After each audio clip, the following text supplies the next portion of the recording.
हरिओम। हमारा संबंध परमात्मा के साथ है। मवई वांसो जीवलोके, इसलिए हम परमात्मा में ही स्थित हैं। परंतु शरीर, इंद्रियां, मन, बुद्धि का संबंध अपरा प्रकृति के साथ है, इसलिए वे प्रकृति में स्थित है। प्रकृति स्थानी विकारास गुणाशय विधि प्रकृति संभवान। शरीर के साथ हमारा मिलन कभी होगा ही नहीं, है ही नहीं, होगा ही नहीं, हो सकता ही नहीं। और परमात्मा से अलग हम कभी हुए ही नहीं, है ही नहीं, होंगे ही नहीं, हो सकते ही नहीं। हमारे से दूर कोई चीज़ है तो वह है शरीर, और नज़दीक से नज़दीक कोई चीज़ है तो वह है परमात्मा। परंतु कामना और ममता तदात्म के कारण मनुष्य को उल्टा दिखता है, अर्थात शरीर तो नज़दीक दिखता है और परमात्मा दूर दिखता है। शरीर तो प्राप्त दिखता है, परमात्मा अप्राप्त दिखता है। शरीर से माने हुए संबंध का त्याग करने के लिए साधक को 3 बातें मान लेनी चाहिए।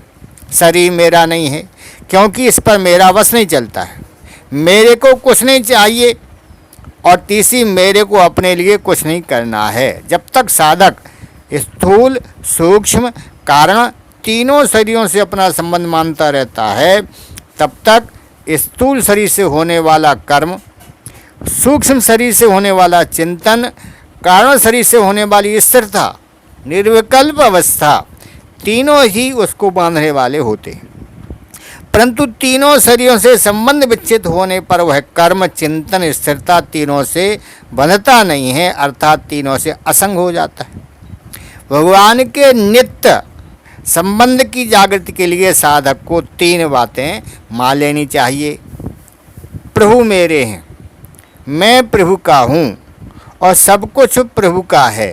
भगवान से नित्य संबंध की जागृति होने पर साधक को भगवत प्रेम की प्राप्ति हो जाती है। भगवत प्रेम की प्राप्ति ही मनुष्य जीवन की पूर्णता है। मनुष्य में 3 इच्छा होती हैं: भोग की इच्छा, तत्व की इच्छा, प्रेम की इच्छा।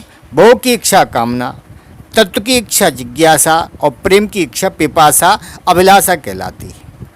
भोग की कामना शरीर को लेकर, तत्व की जिज्ञासा स्वरूप को लेकर, और प्रेम की पिपासा परमात्मा को लेकर होती है।